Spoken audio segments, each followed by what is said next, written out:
蟹爪兰是一种开花非常漂亮的植物，它的花期一般是在冬季，有的呢在过年就开花，因为它可以人为的控制花期。哪怕我们在夏季去买蟹爪兰，买到的也是带花苞的，这样开花以后你能够看看是不是对版啊，这是商家做的唯一能够保证的。那么蟹爪兰怎么开花呢？首先最关键的一点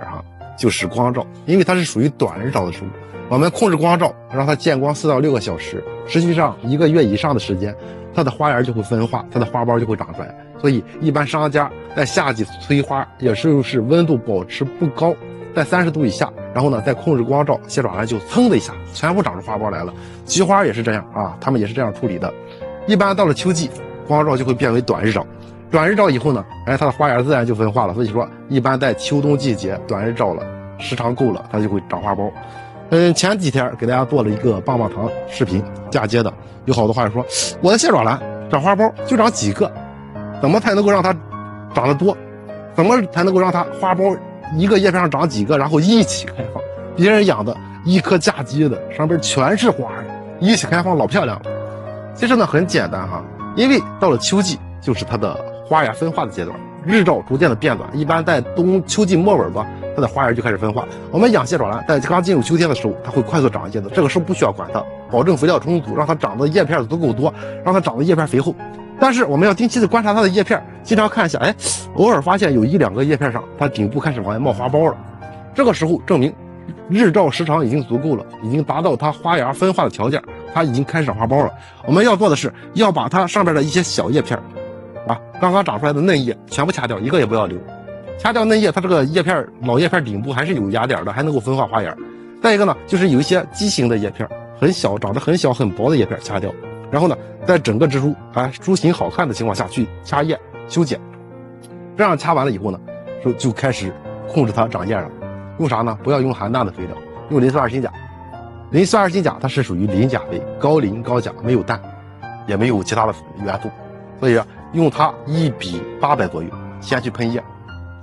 喷叶的目的是啥呢？就是让它的叶片吸收了，不去长新叶，让它的老叶上分化花芽，直接剩下的浇到土壤当中去。一般情况下建议大家10天左右去浇灌一次，喷施加浇灌，直到它的花苞全部冒出来这个时候呢就可以了，证明我们操作成功了。一般因为前期在秋季开始长叶子，叶子长得很多，它不缺少氮，我们要的是一次开苞，所以说不要去用花多2号，也不要去用通用肥，要不含氮的肥料，用磷酸二氢钾就行了。等它这一茬花开完了呢，然后呢你再去用含氮的肥料补充一下，让它叶片恢复长新叶，或者是你想再次开花，然后呢再去用高磷肥，开完这一茬然后控制日照，还能够再次开放。这就是让它整齐开放的方法，很简单，就是把小叶片掐掉，保留肥厚的叶片，叶片肥厚养分充足，长花苞才会长得多。看到第一个花苞出来了，证明时间到了，短日照合适了，它要分化花芽了。这个时候掐掉叶片以后补充磷肥，它所有的叶片上都会统一的去长花。而且呢有些花友说我的花苞长出来还要不要施肥你一下子长了几百上千个花苞你不施肥的话，它的花苞能开个几百朵吧，开完这几百朵，后期这些花苞没有养分了，它花苞就开不起来了，就会出现落花苞的情况，就是这个道理。所以说一直持续使用，直到它的花全部绽放，再停止使用磷酸二氢钾。能明白了吗？等花开败了，掐掉繁花，再去补充其他肥料，让它生长就行了。想要整齐开放，最关键的就是直接掐小叶，补充磷肥，然后呢控制日照。学会了别忘给小鸡点个赞，点关注再走。